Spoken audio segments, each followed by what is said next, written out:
turabasuje izina rya Yesu, Imana ibamurishe. Amen.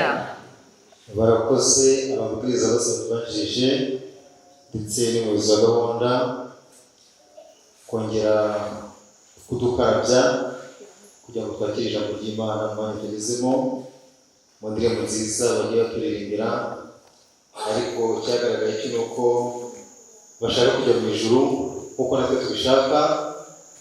Imana ikomeze icyo cyifuzo cyane. Amen.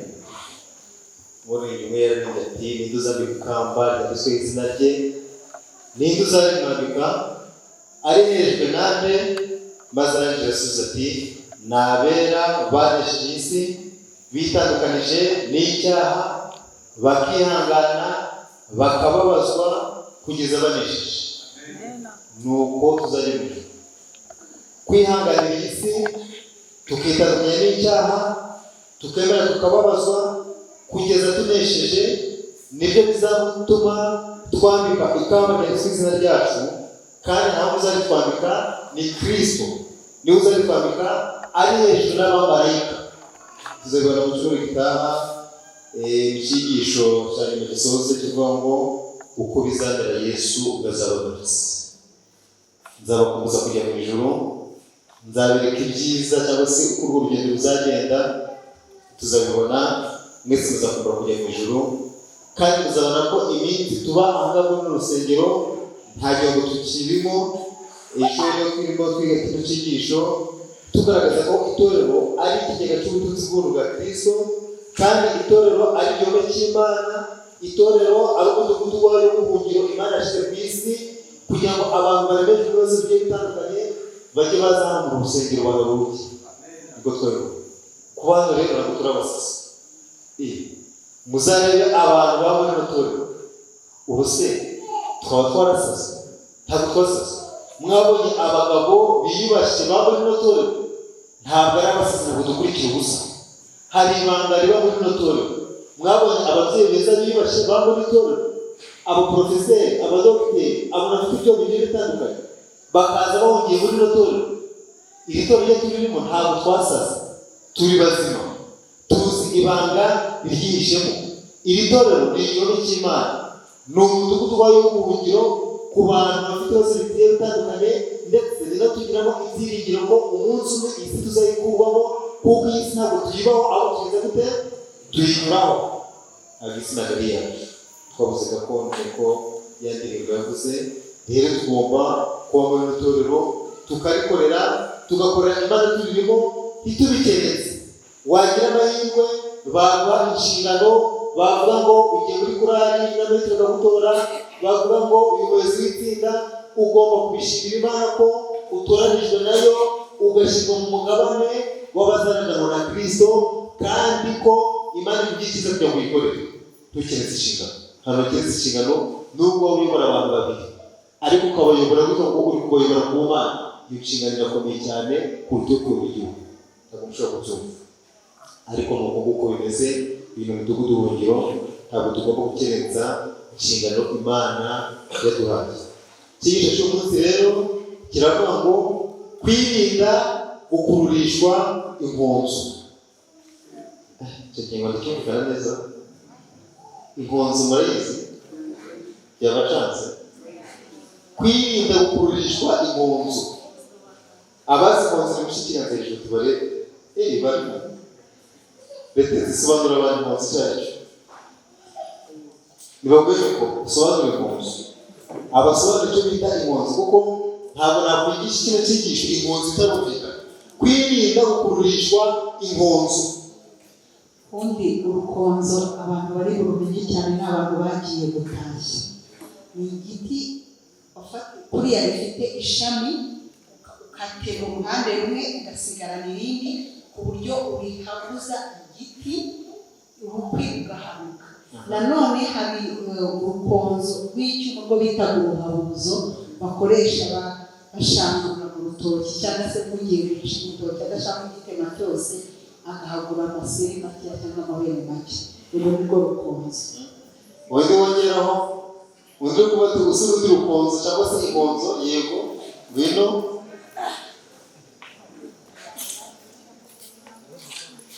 kwirinda gukurishwa impunzi. Dusobanura impunzo. Yego, ngenda kuri muzika ntabwo ndafite urukunzo ndavuga impunzo. Yego. Ubundi impunzo muri Musanze kuzamura ni kagasiko gatoya duteza ibishyimbo cyangwa tukanabibagaza. Urakoze. Icyo nzi cyo nuko mwese mwagiye muri sanse yumvikana rwose. Ingonzo ni icyuma cyangwa se ni igikoresho Abanyarwanda bakunda gukoresha ntabwo kiyibona cyane, babagaza ibishyimbo cyangwa se bakoresha ubutaka kugira ngo babone uko babagaramo ibyatsi birimo bari kubagara amasaka. Mwabibise icyo bayita ingonzo. Ariko nitavuze ndetse ya ingonzo nabwo kwifashisha mu guhagura amashami abantu batangije mu mashyamba. Murabisikura urugendo ni ingonzo. Ariko ingonzo kibeze do iba yihiriye ku buryo ikirifashe irakurura, ntabwo cyavamo uyoboye iyo ngonzo atari bwije gute ubishaka. Ese cyo cyangwa rero kwirinda gukururishwa iki ingonzo kiboneka muri Ezekiel 19. Reka duhure mu gice cya 19. Abadafite Bibiliya turajya hano kuri screen nabyanditse igice cyanditse kwirinda gukururisha ingonzo. Ndabasaba ngo mutege amatwi iri somo ngiye gusoma mu ryumvira ku murongo waryo uri burangane aho gatoya aratandakira atahari, ariko uramurikira araryumva kandi ari ku mpamvu yaryo. Twagiye muri Ezekiel 19 umurongo wa 1 kugeza kwa 14. Maze kandi uborogere ibikomangoma bya Isirayeli uvuga uti ni Ezekiyeli wahabwaga iyerekwa. Ezekiyeli yari mu mujyi, yari umuhanuzi Imana yahagurikije igihe Abisirayeli bari bamaze kunyagwa bakajyanwa i Babuloni. Nawe rero yari umwe mu mbohe zabohewe i Babuloni. Imana imahagurutsa ari i Babuloni, imuha umuhanuzi agomba guhanurira Abisirayeli kugira ngo bihane ibyaha byabo, kugira ngo Imana izabashemo imiyaga cyangwa se agahenge basubire mu gihugu cyabo. Ezekiyeli akaza yarakurikiraga Yeremiya we akaba ari mu bahanuzi bahanuye Isirayeli itaranyagwa, ariko ijya kugeza gute ijya kujya mu Babuloni. Nawe ibyago cyangwa se kwiterwa na Babuloni kwamugezeho mu gihe cye. Agakurikirana na Yesaya waje mbere.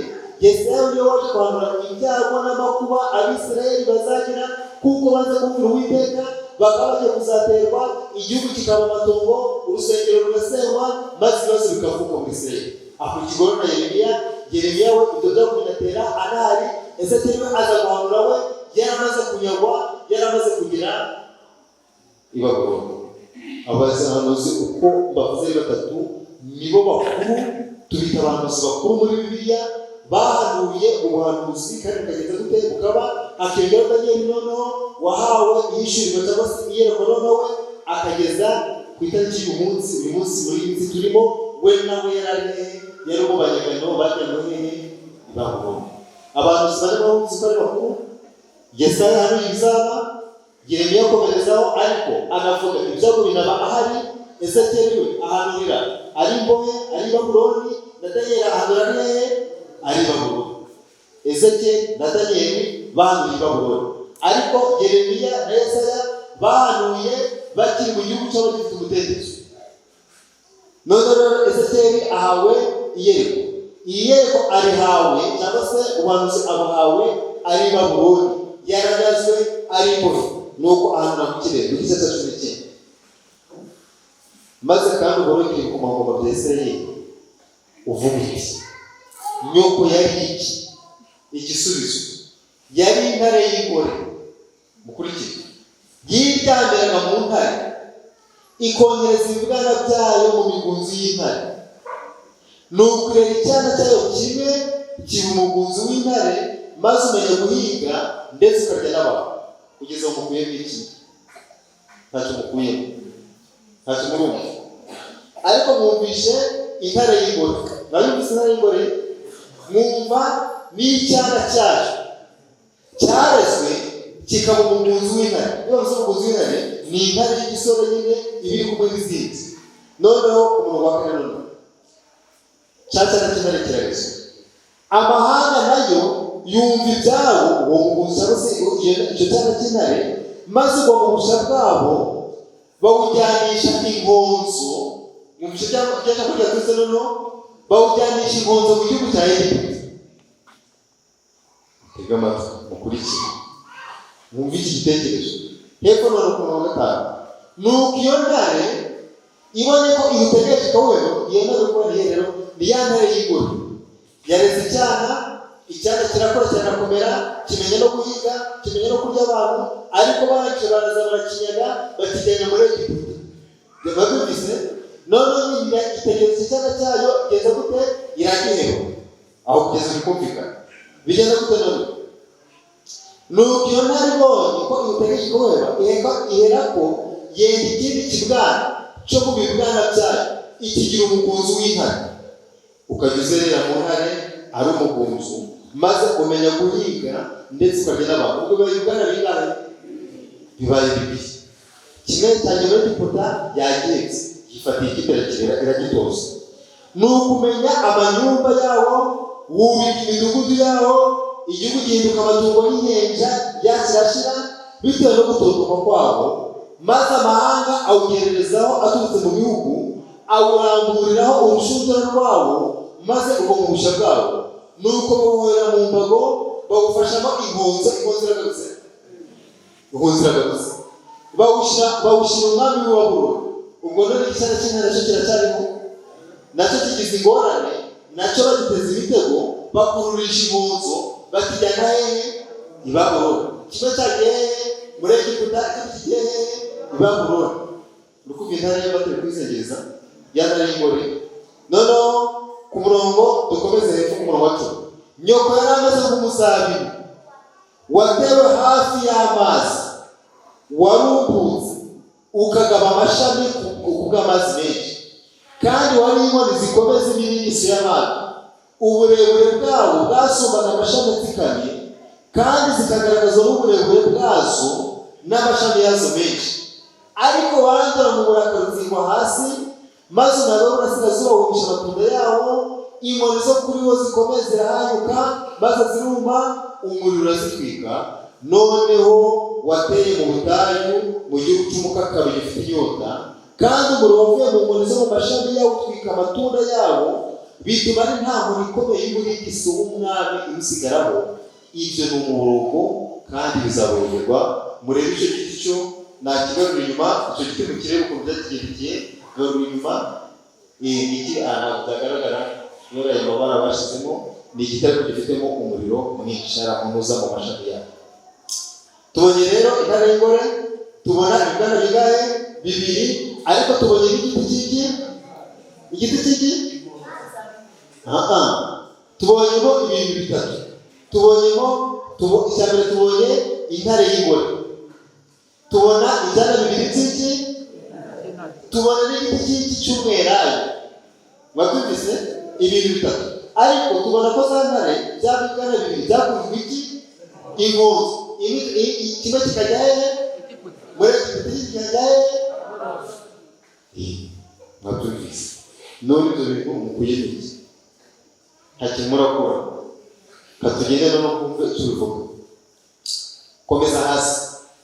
Ezekiyeli akoresha ikigereranyo cy'intare avuga ububasha Kristo yari afite kuri Isirayeli mu kuyitaho.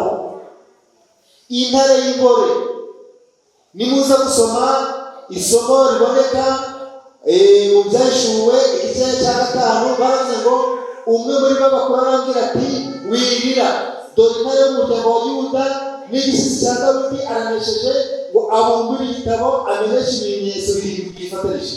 Mani magambo iyo bavuga intare muri Bibiliya bagaragaza igitinyiro cyangwa se icyubahiro cya Kristo. Bikumvikana? Ni icyubahiro cya Kristo nicyo baba bavuga muri Bibiliya. Ezekiyeli rero akoresha ikigereranyo cy'intare avuga ububasha Kristo yari afite kuri Isirayeli, ndetse akabugira amahanga cyangwa se akabutirisha andi mahanga, ariko barangije bararakara. Kristo agiraga impuhwe itorero rye ryitaga itorero rya Isirayeli, nk'uko natwe uyu munsi itorero ryacu arigira impuhwe, akariha igitinyiro mu bantu. Nabo yabahaye igitinyiro mu bantu, ariko barangije igitinyiro abahaye bakinyanyagaraho kugeza ubwo banyazwe n'amahanga baragenda. Icyana cya mbere cy'intare rero gishushanya umwami wa Isirayeli witaga Yehowahazi.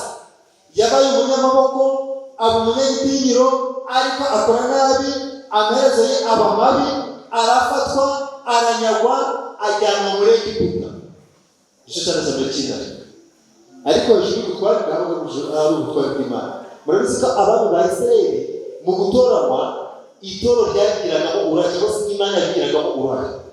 Rero niba Kristo ari we ntare ikomeye, cyangwa se iyi ntare yagerejwe n'ingore, niwe wahaga ububasha umwami wayoboraga, agaha n'ububasha abaturage ba Isirayeli kugira ngo batirike, maze akabasaba kumwubaha gusa. Maze rero umwami we arangije arasuzugura, amaze kuba umwami yigira ishyano. Maze muri 609 mbere ya Kristo nuko aba umunyago. Yari amaze gusimbura se bitaga Yosiya, uyu yari umwana wa Yosiya. Maze arangije Yosiya yicirwa mu ntambara yabereye yitwa Imegido, arwana na Farawo, nuko aricwa.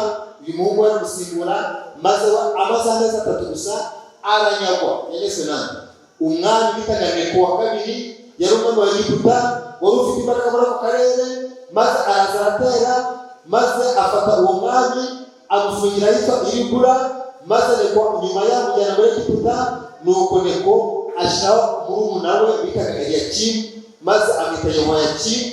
Maze Yehoyakimu rero aba ari gusimbura ku ngoma, ariko wa mwami aramunyaga, ajya kumufungira muri Egiputa.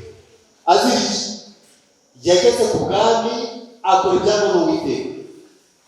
Abisirayeli nabo baramuyoboka bakora ibyangwa n'Uwiteka.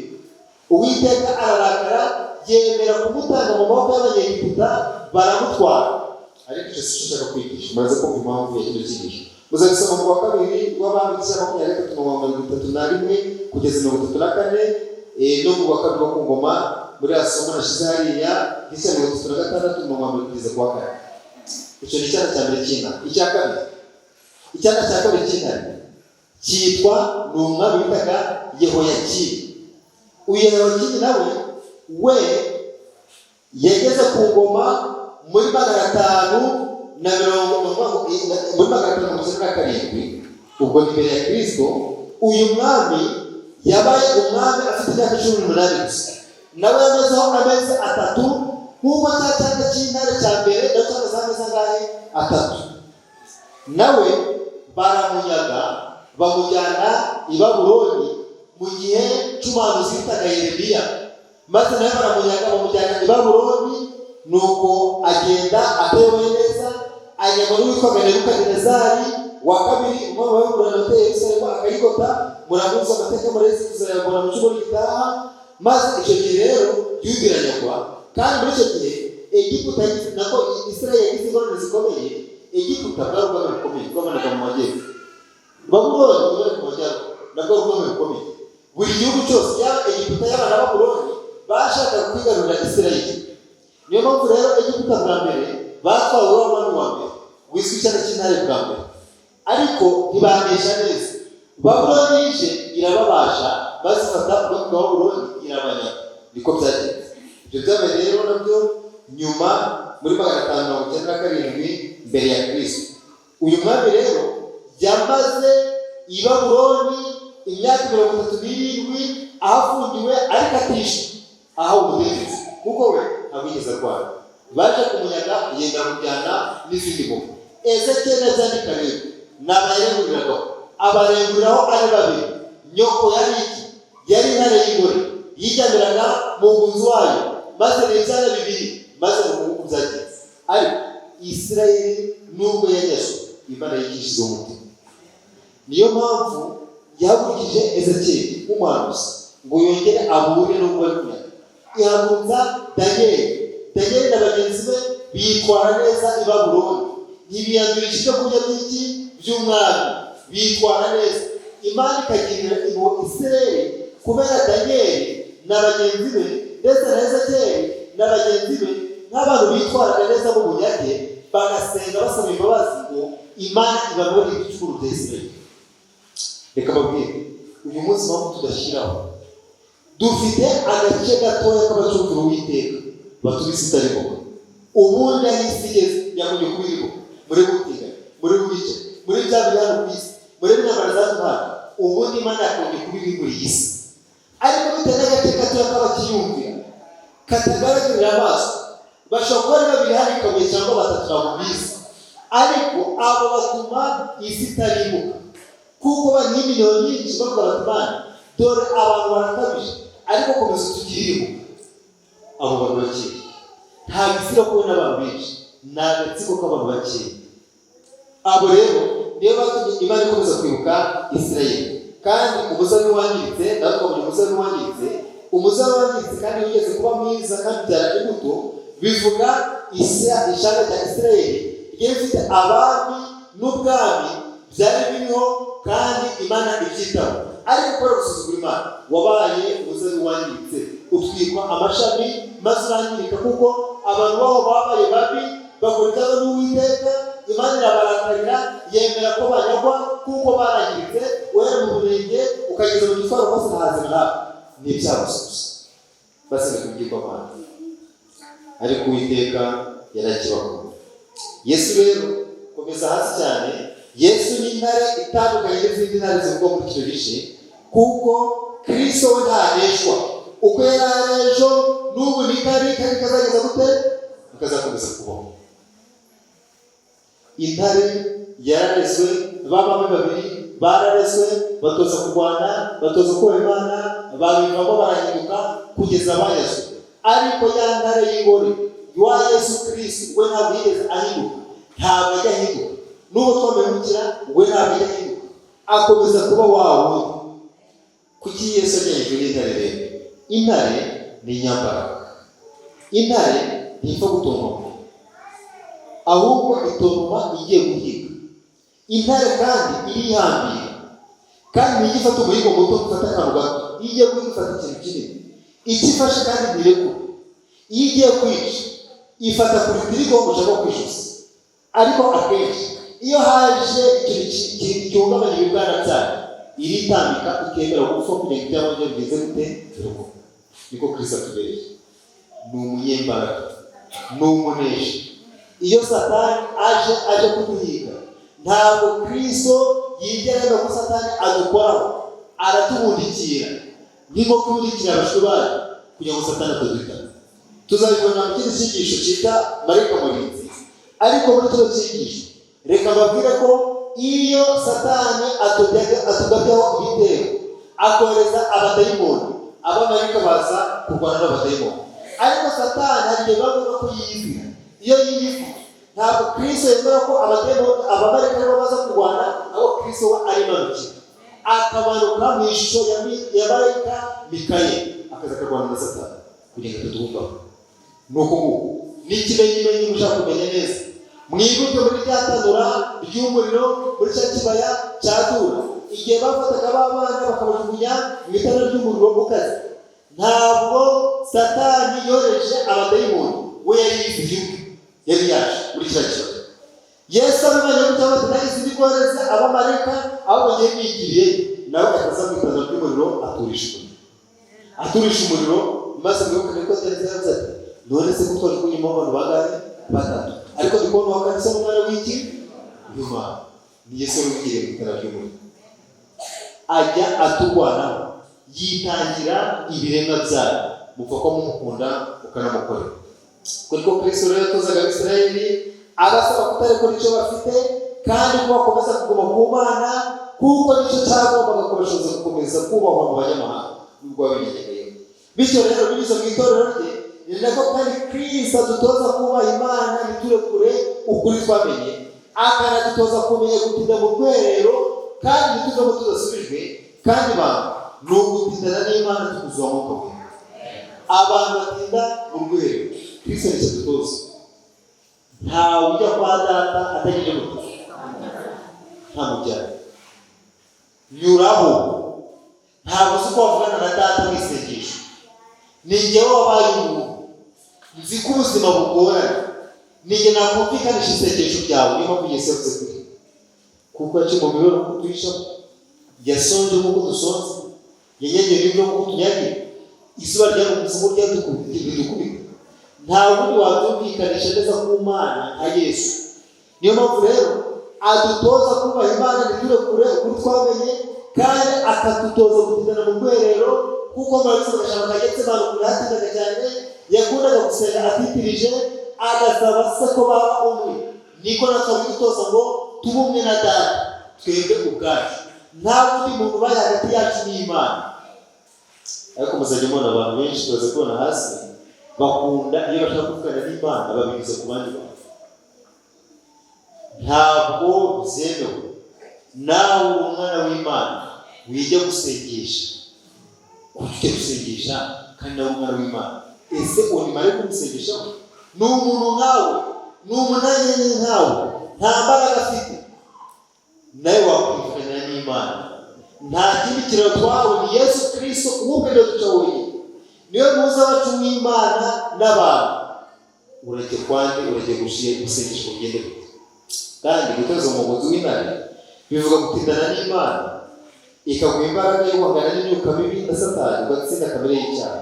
Uwatorejwe mu mugozi w'intare nta cyago kimuhangara ngo kimuhungabanye uko ubuzima bwawe bwira bwose asigara ahagaze ku mwuka kuko ari kumwe n'Imana arabizi ko uhagarikiye n'ingwa nziza gute niko tuvuga ariko uhagarikiye n'intare aravungura kuko tuvuga Kristo. Kandi kumenya guhiga ni ukugira imbaraga zirwanya Satani no gufasha abayobozi. Ariko nubwo ibyo byose bimeze gutyo inkonzo iradukurura kandi tugomba kwirinda gukuririshwa inkonzo. Inkonzo ni iki muri buno buzima rero? Urugo rubi ni inkonzo. Urugo rubi ni iki? Inkonzo yagukurura ikagukura ku Mana ugasigara uri umuntu uri mu isi udafite izindi. Urugo rubi rwa inkonzo umugabo yakuzengereza akakubera inkonzo akagukura ku Mana wasenga kuko bukeye nuko bwije ariko kubera ko kubaniye nabi ukibagirwa gusenga ugata umutwe abantu bakomeza n'umusatsi kuko ni urugo rubi. Urugo rubi ni inkonzo. Ubukene ni inkonzo. Hari ukuntu abantu bakena ubukene bukabazengereza amadeni akaba menshi ubuzima bukanga ninde basore mu nzu ni runaka ukajya kuba ati ngenda ari musena y'igihara none nabonye ntashobora kuba uruguha amadeni uruguha ibibazo igihe nayo ni inkonzo. Ubukene bukura ku Mana iyo udacunze neza. Kwirukanwa mu kazi ni inkonzo. Umukoresha akakurakarira akaza akagutungura akakurukana nane kuza utazi icyo uzize wazi gukora akazi kawe neza uzi ko ibintu byose bishaka kuri gahunda ariko ukabona yarakuye umunsi umwe avuga gutikuriye akaza akakurukana rwose. Hari abenshi birukanwa ku kazi usura mu rusengero ukagenda gute iyo ni inkonzo. Igihombo mu bucuruzi ni inkonzo.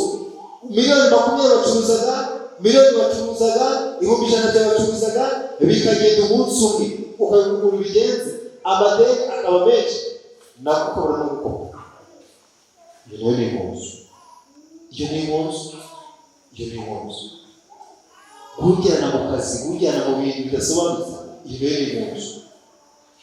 Umuturanyi ukomereye nabi nawe ni inkonzo. Hari igihe umuntu n'umuntu akakuzengereza akagutesha umutwe ukabona ugiye kuvuga muri arabiruka kubera abaturage sibyo nta kintu cyose ufite uri gature rwose inzani yawe nta deni yirimo nta cyose gutesose ari umuturage akakuzengereza agasiga ibintu ku madembo akagukanga gutyo gusa maze bahunga abantu ndafeberaragiye abantu bazangira abana bikagenda akakubera iki akubera inkonzo. Kajya kuri kwa mudugudu uri kurega kajya kuri uri kurega kora kajya gusenga wajya gusenga bizamuke maze kumushyira gufashe no ufite umuturanyi mubi yakubera iki inkonzo. Kandi kuteguka muri sosiyete nabyo biri inkonzo. Abantu bose baranzira niyo ngiye gutanga igitekerezo abantu bose baracanga iyo ni inkonzo. Umuntu akava muri korali kuko abantu batari ibitekerezo umuntu akava mu itorero abantu ngo banyemera akima kujya kwimukira hano iyo ni inkonzo. Kandi amasomo agoranye n'ubuzima bw'ishuri bukakaye nabyo ni inkonzo. Hari abantu benshi bemera bagakandagira isabato bemera bakajya kwiga ku isabato kuko ariko ubuzima buragoranye amasomo aragoranye akareka ibyizerwa akanagira isabato agakora ibyabo akagenda akora amasomo iyo ni inkonzo. n'ubushomeri buvanze n'ubukene bukabije. Ubushomeri ni mu nzu, ubushomeri burajyana cyangwa mu majo. Ubushomeri bujyana ku uzi kuba umushomeri nta cyizere cy'akazi ufite, kandi ugomba kuba muri Kigali, ugomba gukodesha, ugomba gutega, ugomba kwambara neza, ugomba kujya gusura ababyeyi, maze ukora guhamagara bati mwana wacu i Kigali twararenze kandi waburaye. Iyo ntabwo ari mu nzu, ni mu nzu. Ubushomeri ni mu nzu. Ariko nubwo ari mu nzu, tugomba kwirinda gukururishwa mu nzu. Kristo azi ibyacu. Iyo turi mu rwiherero, iyo dutindana nawe, iyo tumugira inshuti nyanshuti, izo nkonzo zose ntizidufata, turazishikanuza zigafata ubusa, ntabwo ziduhangara. Ni Satani ushira iyo nkonzo ngo agukurure akwegereza. Ntabwo inkonzo ikururwa n'Imana cyangwa se n'abamarayika. Ni Satani agashomera akagukubita aho ngaho, umuturage akagukubita aho ngaho, ujya kumera nabi kugira ngo agukurure akwegereza. Ibitekerezo ufite ko ku Mana aho kuvuye ku Mana. Niba rero ashizemo iyo nkonzo, shaka ukuntu ucika iyo nkonzo, tabaza Imana ikureho. Ni inkonzo, kandi iyo bakoresha inkonzo biyambasa cy'ubutare. Numusome uzabona isomo riboneka muri Yesaya igice cya 41 kugeza 24 bavuze ngo n'Uwiteka avuze ati nimushinga urubanza rwanyu, ni Uwiteka avuga, muburane imanza zanyu zikomeye, ni ko Umwami wa Yakobo avuga. Nibazane ibigirwamana byabo batubwire ibizaba, nibivuge ibyababaye uko bimeze, tubitekereze tumenye amaherezo yabyo, cyangwa mutubwire ibyenda kubaho. Nimuduhanurire ibizaba hanyuma tumenye yuko muri Imana koko. Nimukore ibyiza cyangwa ibibi turebe twumve twese. Dore ntacyo muri cyo kandi ntacyo mwakora, uwabihitamo yababaye ikiza. Ntimukajye mwembaza izindi mana. Imana ni imwe gusa niyo mu ijuru. Imana ni imwe gusa niyo mu ijuru. Nta yindi mana ibaho tugomba kujyana n'Imana. Iyo ibyago bitugose, ukwiheba kukatugeraho, kandi tugomba kuranga ni mu ijuru. Iyo za nkonzo zaje ni mu ijuru, ariko urinde wowe ujya kwiyambaza izindi mana. Kandi Imana zarihinduranyije. Ntabwo muri iyi minsi abantu dusigaye dufite ubupfumu buhinduranyije. Hari umwana w'Imana tugiye tujya gusengesha. Bakajya gusengesha, tuza kubibona, bakajya gusengesha. Imana ibaho ni imwe niyo muri. Umuhuza ni Yesu Kristo. Umuntu twamaze kutarabana n'Imana ni Umwuka Wera. Niwe utwereka icyaha twebwe ko tugomba gukira, ni Umwuka Wera. Nta yindi nzira twari muri iyi si yo gukirizwamo niyo ngiyo. Ariko abantu benshi bari kwiyambaza imana zitari zo. Umugabo witwa Sawuli byamubayeho, maze umunsi umwe Sawuli agomba kurwana n'Abafilisitiya, maze umwijima w'akaga wari ukamwegereye wari ugose, maze yumva akeneye inama n'ubufasha kuko Abafilisitiya bari bamuteye ubwoba.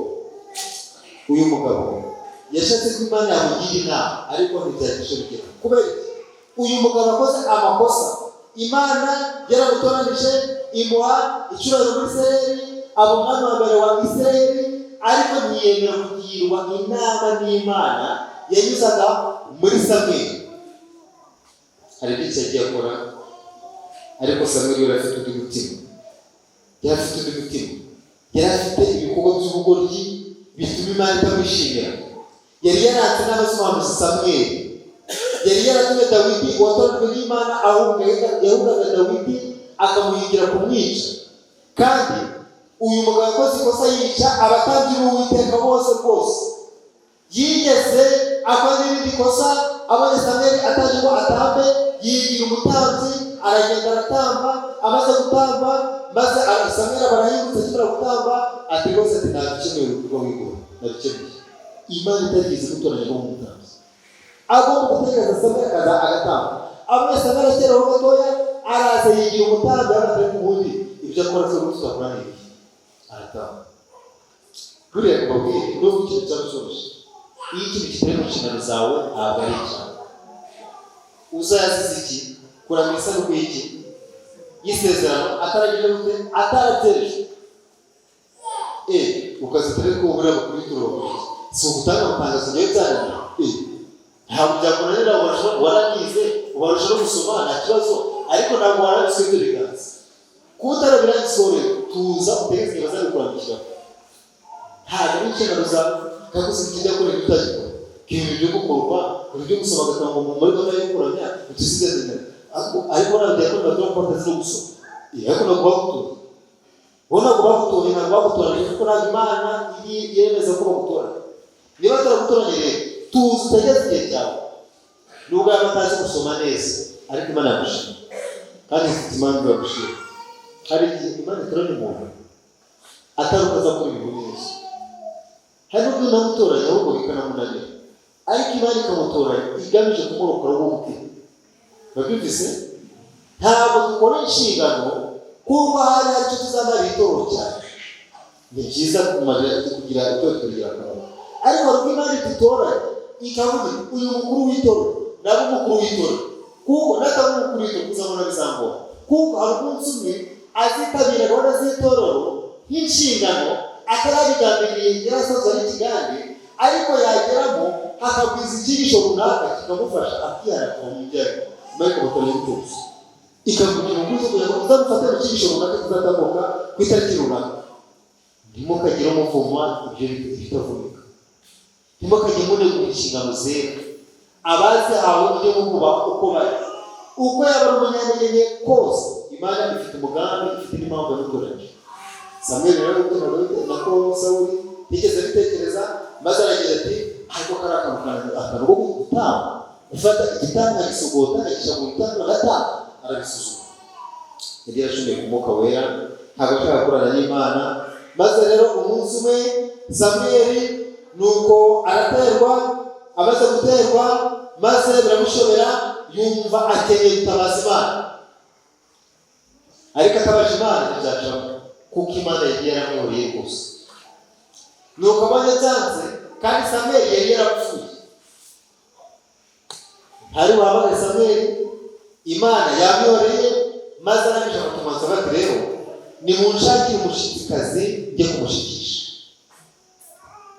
Sawuli yarazi neza imiterere yo gushikisha yazi ko ari bibi kandi gushikisha yazi ko byabujwe n'Uwiteka mu buryo budasubirwaho kandi wakora uwo mwuga udatunganye wese yacika ku rubanza rw'urupfu igitangaje Samweli akiriho Samweli yarategetse ati uwitwa umushyitsi mwese nimumwice yego Samweli akiriho Sawuli we niwe atazi itegeko bati uwitwa umushyitsi wese mani magambo abantu baragwa uwitwa umupfumu wese napfa ni Sawuli wabitegetse barabica rwose harako kumwe witwa umushyitsikazi wa hehe wo mwendori maze rero Sawuli abaririje asanga yarokotse ubona amenyeje gute ntabwo yamwishe ariko rero mujye kumumbariza umujyanire nuko nijoro Samweli ariyegeranya ajyana n'abagore babiri bajya gushaka umushyitsikazi maze amugeraho ibyo bize biteye agahinda umwami w'Isirayeli ajyanwa w'umunyago na Satani ku bushake bwe bwose agenda yijyana maze rero bavugana ibyo bavugana maze umushyitsikazi ati mbonye Imana izamuka ivuguze ni umusaza uzamutse kandi yiteye igishura ubwo mani magambo Satani yariyoberanyije aza mu ishusho ya Samweli maze yireka uwo mushyitsikazi maze abwira Sawuli ati dore mbonye Samweli ariko ari Samweli ntabwo ari Samweli ariko muri magambo maze amushyikira Samweli ageze gute arazamuka ariko yaje gushira Samweli ko ntabwo ari Samweli uzabisoma moko bya n'abantu uzi gufasha magana 22 ni Satani wiyambitse ishusho ya Samweli maze azasana Samweli kandi azana mu ijyande ya Samweli reka mbabwire abantu bujya kubahuza ndayimbere y'Imana ishobora byose ntabwo muvugana n'abakurambere muvugana na Satani amashusho yacu n'amafoto yose arayafite afite amashusho yacu rwose kwiyundiranya yewe akaza mu ishusho yanjye no mu ijwi ryanjye. Si igitangaza. Ntabwo Samweli yigeze abonana n'umunsi n'umwe na Sawuli, kuko Samweli yari yapfuye kandi abazima bazi ko bazapfa, ariko abapfuye ntacyo bagenda gute? Ntacyo bazi. Samweli ntabyo yari azi, kuko Samweli yarapfuye. Ntabwo azi ko Samweli yigeze amushika, nako Sawuli yigeze amushikisha. Azabimenya zutse, azamenya ukuntu Sawuli yagiye kumwitwikira, maze ataragenza gute akamwereka. Nuko rero iyo shusho idasanzwe yaje kucyumubaganiye. Ubwo Satani rero yigeze Samweli kucyumubaganiye. Arangije yamanura ibintu byiza, yamanura nabi, amubwira ukuntu azapfa, maze abasirayeli z'Abafilisitiya zirasakirana mu kibaya cy'Ishunemu no ku ducuri tw'imisozi y'Igilbowa, maze bararwana, Abisirayeli baratsindwa rwose. Abanje kugugaganisha Sawuli yiyemeza kudafatwa mbere n'Abafilisitiya, abwira umutwaza inkota ati nkubita inkota umice. Uwo mugaragu aravuga ati sinakwica uwasizwe n'amavuta. Byari kirazira. Maze Sawuli amenye ko yitera inkota ageze gute ahigisha. Bityo rero kwiringira abakomeye ni icyaha, kwiringira abapfumu ni icyaha, kwiringira abakoresha bari gusengera ni icyaha. Nta muza twahawe hagati yacu n'Imana, ni Kristo wenyine niyo tugomba kubwira ibyacu. Iyo ubuzima bwanze niyo tugomba kubwira ibyacu. Kujya gushikisha sibyo, tutabona isengesho rero bigize abapfumu. Ubupfumu bwaje mu itorero, maze buje mu itorero bwitwikira ubukristo, maze umuntu akazavuga ngo rero niba ibibazo byanze reka tugende tujye gukora ku muntu dusengera. Ni ukuri n'umukristo kandi arasenga rwose, babyumvise, akakujyana ku nyamasengesho avuga ati ariko manza usimbuke tuno tuntu uko ari dutatu ukadusimbuka. Ati rero reka dusenga, reka turasenga maze udakakwirengagiza. Ubupfumu bwitwikiriye ubukristo. Iyo ibibazo bikugose ukumva uringaniye, bwira Kristo gusa. Arakurusha kuvugana n'Imana gute? We aremye mu yahe mabuye? Aremye mu ki ku buryo avugana n'Imana? Ibintu byose Imana yaje kukuvugisha ikamunyuza muri runaka, maze wowe ntivugane nawe gute se? Ntabwo bidashoboka. Twese twemerewe kuvugana n'Imana mu buryo butegeka. Ubwo rero gukora akantu tuzajya gusengera, maze mukazamuka za Kanyarira, mukazamuka mu dushyamba hirya no hino, mukiga muri kurira. Ariko igitangaje muri ibyo yanditse ngo igitangaje, amasengesho yabo ni amaganya y'iby'isi, ntabwo ari ugushaka kwemerwa n'Imana. Igitangaje muri sengesho, uramutse ushatse kwemerwa n'Imana ukavuga Imana mwegura imibereho yanjye ibyo sinjyewe nawe. Ni ukuri Imana izi gukeneye imyambaro, Imana izi gukeneye iminerivani, Imana izi gukeneye kuva mu bukode, Imana izi gukeneye bya bintu byose urabizi neza. Uramutse yo ku mutima wawe ibindi byose urabyikora. Nta n'umuntu ukeneye kuyatiriza cyane, manze yo ku mibereho yawe. Ariko se isengesho ryawe ririmo amarira ku kiruriro by'isi, nturirire kwemerwa n'Imana. Niyo mpamvu dusenga nawe. Gusenga neza ni ugusenga uvuga Imana nshaka kwemerwa nawe. Iyo Imana ikwemera byose bari gukora. Ariko ikibazo amasengesho yacu mpamvu tumvikana neza, nubwo dukururisha impunzo n'ibibazo by'isi, akaba ari byo dusenge, tukibuka gusengera kwemerwa n'Imana. Maze rero kuko nkeneye inzu, uti rwose inzu ndayikeneye, umunyamusengesho akaza ati rwose hari ikintu ubonye, Imana ihakinga ishuriye, nkweretse uvuye mu bukode, umwaka umwe birarangiye, ngo ugategereza maze ukamuvamo. Hari ikintu neretse ugiye muri Amerika, ugategereza muri Amerika, ntabwo uzi ko gusabagiza, ntabwo uzi gukora ibyo byose, warabivuze muri Amerika byagenze gute? Mu kandi kanya kuri ati none se ko nshonje ntabwo bitanu wanguriza kandi uri umunyamasengesho uri kumanura ibyiza wowe ukimanita kuri ibyawe ukukuriye bakababeshya. Kwiringira Uwiteka kari ukomeye nibyo bidukiza. Hari uburyo Imana ivuga yakoranaga n'abantu mu gihe cya kera. Ubwa mbere Imana yakoranaga n'abantu cyangwa se yagaragazaga ubushake bwayo bigize icyo bita Urimu na Tumimu. Urimu na Tumimu muzi ibyo ari byo? Kera abatambyi babadoderaga amakanzu y'ubutambyi, bagashyiraho utuntu tumeze nk'amabuye bita Urimu na Tumimu. Igihe babaga bagiye mu buturo bw'Imana bagiye gusenga, Imana ikaba itanze igitekerezo cyangwa se igisubizo cy'icyo cyangwa se kiri positifu kamiteguye. Iryo buye rifite ryaka yaba ari negatifu bikakukunda. Wenda urugero, niba Imana yemeye bikaka icyatsi, yaba yakanye bikakumutuku. Uko nibwo buryo bw'Imana yavuganaga n'abantu. Urimu na Tumimu dusoma mu kuva igice cya 23. Uburyo bwa kabiri, Imana ijyaho igiye kuvugana n'abantu yabinyuzaga mu bahanuzi. Uwiteka ntazagira icyo akora atabanje kwishurira abagaragu bayo b'abahanuzi. Uzabisanga muri Amosi igice cya 3:2. Niyo mpamvu Ezekiyeli yabayeho, Yesaya yabayeho, Danieli abaho, babandi bose bagenda babaho, Hoseya, abo bose barabahanuzi. Uburyo bwa gatatu, Imana yavuganaga n'abantu mu nzozi, ikakwereka mu nzozi, ikakuvugisha. Muzabisanga mu Kubara igice cya 11:5. Uburyo bwa kane, Imana yavuganaga n'abantu binyuze mu ijambo ryayo, bakasoma imizingo, bakamenya icyo Imana ibavugaho, bakamenya uko ubuhanuzi Imana yagiye itondeka n'ibizaba, bagasoma. Ubwo bwari uburyo bune Imana yavuganaga n'abantu mu isezerano rya kera. Kuri ubu rero Imana ivugana natwe buterere. Abantu batari kuzababeshya ngo hari icyo Imana yambwiye ngo nakweretswe, harya navuga bigahuza na bushike bikabapfu, ariko icyo si ikimenyetso cy'uko umuntu avugana n'iki n'Imana. Harya bivuga rwose bikabapfu, ariko na Satani azi ibizatubaho. Satani arareba ubuzima bwawe akamenya ibizaba. Si igitangaza ko umuntu yatuma na Satani. Uburyo butatu Imana yatanze. Kristo kera Imana yavugana n'abasokuruza mu kanwa k'abahanuzi mu bihe byinshi no mu buryo bwinshi, naho muri iyi minsi y'imperuka yavuganye natwe mu kanwa k'umwana wayo. Umwana wayo ni nde? Ni umuturanyi, ni umunyamasengesho, Yesu Kristo. Ubwo ni uburyo bwawe. Ubwa kabiri, Mwuka Wera, Yohana 14:26.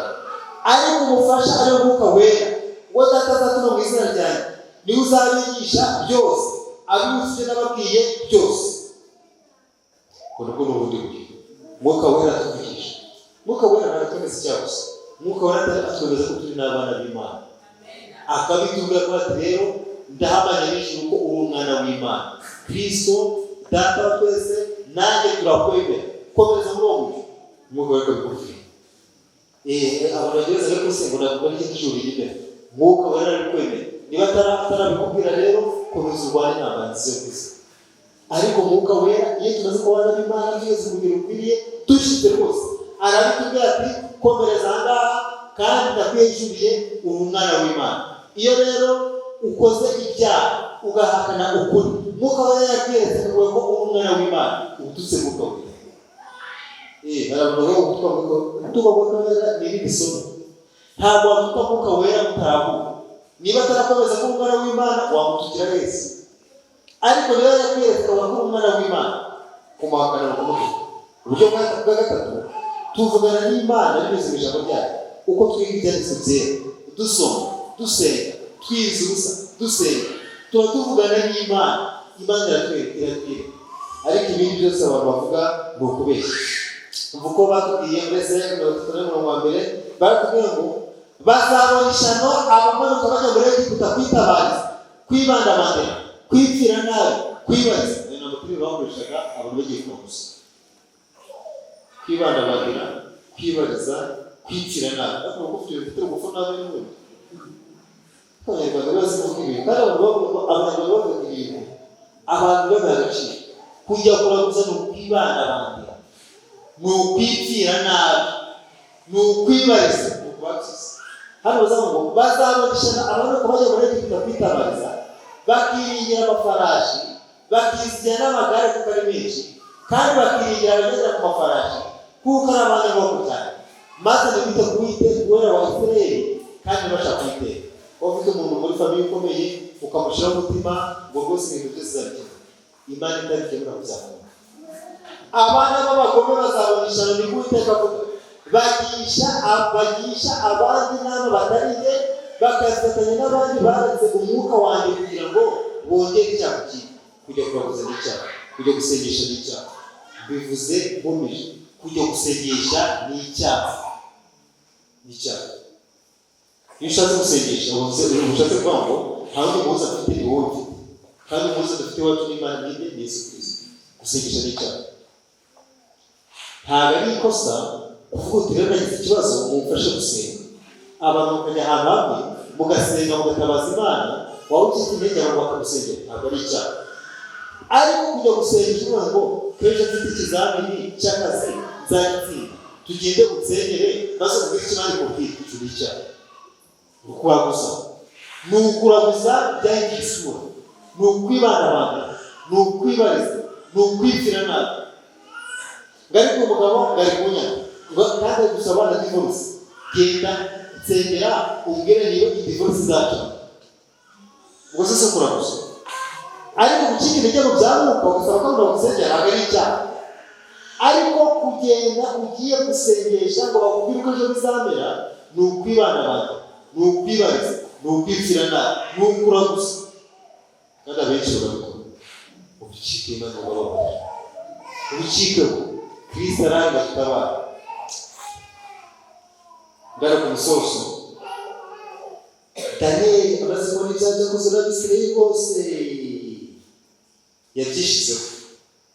Ku gihe cya cyenda cya Daniel abo ukuntu basenze ibigirwamana, ukuntu bagiye kuraguza, ukuntu bibuye Imana bakajya mu bijyana n'Uwiteka, maze aravuga ati rero twaracumuye turi ibyigenge, twakoze nabi, twaragoranye, turateshuka, tuva mu mategeko n'amateka yawe, ntitwumvira abagaragu bawe b'abahanuzi bajyaga babwira abami bacu n'abatware bacu n'abasekuruza bacu n'abantu bo mu gihugu bose izina ryawe, twarabasuzuguye. Nyagasani, gukiranuka ni ukwawe, ariko ibyacu ni ukukuba n'isoni, nk'uko bibaye ubu ku Bayuda n'abatuye b'i Yerusalemu n'Abisirayeli bose baba bugufi n'abatuye kure mu bihugu byose, aho wabirukaniye ubahoye ibicumuro bagucumuyeho, ibyacu ni ukukuba n'isoni. Natwe turabahaye, Imana itubere ibicumuro byacu. Uwiteka ko mu ngero nibyo bidukiza. Ibibazo duhura nabyo ntibikadutere, ntibikadutesha umurongo. Uwiteka abereye mwiza abamutegereje ubugingo bw'amushaka. Ni byiza ko umuntu yiringira ategereje agakiza k'Uwiteka atuje, kuko Uwiteka atazagira ubwere k'umuntu iteka, naho yababaza umuntu ariko azamugira ibambe nk'uko imbabazi ze nyinshi zingana, kuko atanezezwa no kubabaza abantu cyangwa kubatera agahinda. Ntabwo ari umugambi w'Imana kuri twe, niko mu magambo y'ababyanditse ko bibiliya Imana. Ntabwo Uwiteka abereye kutubabaza, nubwo ibyo bibazo byakugeza kure, nubwo umuturage mubi yakubera mubi, nubwo urugo rwakubera rubi, nubwo ubushombe bwakubera nabi, ntabwo Uwiteka anezezwa no kubabaza abantu cyangwa kubatera agahinda. Ahubwo Uwiteka abereye mwiza ku bamwiringira bose. Mushireho umutima, umuhanga amaso, wikururishwa n'impunzu ngo Satani agukurura kwegereza. Mucike, kandi kumucika biroroshye, ni ukujya ku mavi ugasenga, ugatindana n'Imana mu rwerero, ukiga ibyanditswe byera, ukakira Mwuka Wera, ukumva ko Kristo ari kuvuganira ku Mana, akareba mu migambi yawe. Uwo munsi indirimbo izaririmbwa mu gihugu cya Yuda ngo dufite urugo ukomeye, Imana izashaka izakabe inkike n'ibihome. Nimwugurura amarembo kugira ngo ishyanga ritanuka rigakomeza iby'ukuri ryinshi. Ugushikamijeho umutima uzamurinda bamuromase kuko akwiriye. Ni Uwiteka avuga. Umushizeho umutima akaba ari we ashaka, nta kindi ashaka, akamushaho umutima, muri iyi si azayibatuje kuko amwiringiye. Mujye mwiringira Umwami iminsi yose, kuko Umwami Yehova nyine ari we rutare rwayo iteka ryose, niwe wo kwishingikirizaho, niwe Mana nyamana. Maze kandi Uwiteka aratubwira ngo erega nzi ibyo nibwira nzabagirira, ni amahoro si ibibi, kugira ngo mbaremo umutima w'uburyo muzabona hanyuma. Ni Uwiteka avuga. Kandi muzanyaruza, muzagenda munsenga nanjye nzabumvira, muzashaka mumbone niba mushaka umutima wanyu wose. Ntabwo Uwiteka yitaza abantu, ni umunyarukundo. Wigurisha umuzi n'ibibazo ufite, ibyo bibazo byigukurura uwumve ko Uwiteka yagutaye. Ntabwo yagutaye ikimenyimenyi, uracyahumeka umwuka w'abazima, aracyaguhanze amaso agutegera ibiganza. Tukora ku musozo, Yesu ntiyakoretse ubutumwa n'amakuba n'ibyaha. Reba Yesu umucunguzi wawe maze umuhe neza. Ntugakundire amagambo y'abantu babi kukubabaza, na Yesu bavuze ayumvira nabi. None umuturanyi yavuze ngo yanaranze muri bibiliya yanaranze ukaraba. Ntugakundire amagambo y'abantu bari kubabaza kuko na Yesu bamuvuze ugira nabi. Iki niba ukene niba ubuzima buri kwanga umva, ntukiringire kubona ibirushije kuba byiza muri ubu bugingo biruta iby'umwami w'ubwiza yari dushaka gushukira Yesu. Ubundi ho bimeze gukira ni byiza, ariko se Yesu yari afite ibiganiro katiganiye. Yesu yagera mu buzima bw'igitsina Imana ntabwo yabaga agiye gusenga ngo Mana ngo mubukire ngo ubwo nta modoka mfite nawe ugera ku mafarashi n'amafarashi icyo gihe yaragizwe ntapfa ubujya. Yaba muri musenga muvuga muti udibyo kurya bya ryari by'uyu munsi agasajya gitsisha kuko ibyo bibera bajyari bibarabesha ni iby'uyu munsi sengera iby'uyu munsi. None niba Yesu atarakiza kandi akanyuma n'uko abaye wowe kuki utari kubigwa ugaja kumushukira kandi yari uba mw'ijuru n'isi ariko ukenya kwikubira ariko wowe ushaka kwikubira ufite amaganya y'iby'isi ntabwo ufite n'amaganya yo kwemerwa n'Imana. Maze usenge kwemerwa n'Imana ibyo birahagije ibindi zabi kandi Imana iduha ibintu bikurikije uko twabyitwara. Niba urwaye inzira ikora ko ari washobora kumanaginga ukayikundira ariko nibona zishaka zagutesha umutwe urajya mu bagore. Ariko rero utufaranga wamaze miliyoni kuri konti ya buri kwezi aya mafaranga byarangira nta mwaka yahipapfa. Ariko rero uduhumbi ijana ntuzajya winjiza gusa cyangwa se uyu muntu mirato uwamereza ibihumbi 20 bya buri munsi byaba bike nacuruza gatatu. Imana ikabikora ni uko Imana ikora. Mujye munyurwa n'ubuzima burimo Imana ituhereza ubuzima bitewe n'uko tuzayumvira cyangwa se tukayikiranira. Nibona uri umuntu watunga miliyoni 10 abantu bakubwira ko umugisha izayagura, ariko nibona miliyoni 20 zakubera ikigeragezo izayagura. Nuko Imana iringaniza ubuzima. Mujye munyurwa n'uko turiho gusa mujye n'uko Imana itwemera ibyo birahagije. Kandi igihe abanzi bawe bareba yuko bashobora kukubabaza bazishima na Satani yishima, ariko reba Yesu umuhanze amaso kandi ukomeze umutima wawe mu rukundo. Ibyo birahagije nibyo bizatuma mu by'ukuri ubaho neza. Muri ubu bwoko ndasaba Imana ngo imigozi cyangwa se ingonzo zibakurura zicike mu izina rya Yesu. Muyiyegure muyishakishe igishoka k'iburyo mwambaze izina ryayo mwemere iture mu mitima yayo. Ibyo birabahagije. Ibindi mu byihorere guteka arabizi ko mubikeneye. Ibibazo mufite byihorere mubwire Imana ngo twemere gusa nibemera ibindi zabishaka umurongo. Ndabifuje mu izina rya Yesu. Amen. Atwebwe abifuza nanjye kubatikanya nanjye mu isengesho ry'umugoroba dusaba ko Imana yatwemera cyane cyane. Ndabasaba kugira ngo haguruke dufatikanye mu isengesho. Noneho niba arimo abashyitsi bifuza gufatikanya nawe mu gusaba Imana ko itwemera batabikubaza imbere tubasengera.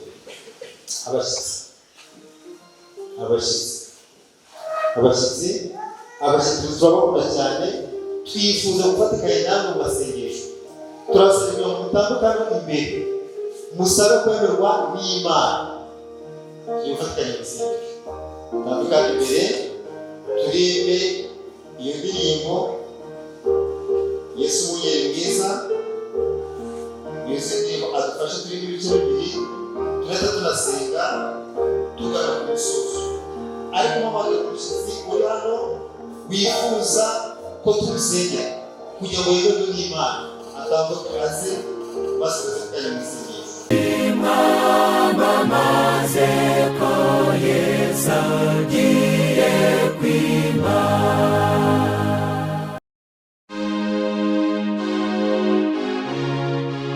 Abo bose bapfuye bakizera batarahabwa ibyasezeranyijwe, ahubwo babiroraga bakiri kure cyane bakabyishimira.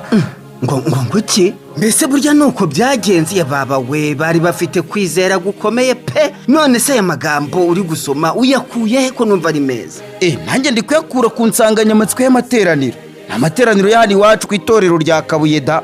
mfasha ubimbwire neza aya magambo yansobanurire yose ndumva aryoshye pe kandi unteye amatsiko. ambo ndumva ufite inyota yo gusobanukirwa byinshi ariko nanjye nisomeraga ubutumire ushaka kumenya rero ibiruseho wabibwirwa n'umubwiriza niwe wateguye iyi nsanganyamatsiko da. ngaho rero nyihera gahunda neza numva iby'ubwo butumire. amahanga yasubiranyemo muyaburire. nawe ufite inyota ngwino muri aya materaniro kuko ubu butumire burakureba. itorero ry'abadiventisiti b'umunsi wa karindwi rya Kabuye mu ntara y'ivugabutumwa ya Erayonofili ry'uburasirazuba bwo hagati mu Rwanda ribinyujije mu cyiciro cy'imirimo y'abagabo ryaguteguriye amateraniro y'ivugabutumwa y'ibyumweru 2. Nuguhera ku isabato tariki 21 z'ukwezi kwa gatatu kugera ku isabato tariki 4 z'ukwezi kwa kane 2026 turi kumwe n'umubwiriza Tuyisenge Celestin mu nsanganyamatsiko igira iti kwa kwizera kw'abakurambere kuracyakenewe mu isaha dusohoyemo. ishingiye mu Baheburayo 11 umurongo wa 13. gahunda y'aya materaniro iteye itya: ku isabato nuguhera saa 8 kugera saa 12 z'umugoroba. ku wa mbere w'iminsi 7 dimanche nuguhera saa 10 kugera saa 1 z'umugoroba. naho mu yindi minsi nuguhera saa 11 kugera saa 1 z'umugoroba. muri aya materaniro turi kumwe n'amakorari mukunda cyane nka korari Emmanuel yo kuri RMS Kamukina, urumuri yo ku itorero rya Kimisagara, igihe niki ya Kimisagara, Cornerstone yo muri Asayuwara Nyarugenge, korari y'icyiciro cy'abatabazi ku itorero ry'abadventisi umunsi wa karindwi rya Gikondo, n'andi makorari atandukanye. sangiza abandi ubu butumire twese tubyitabire.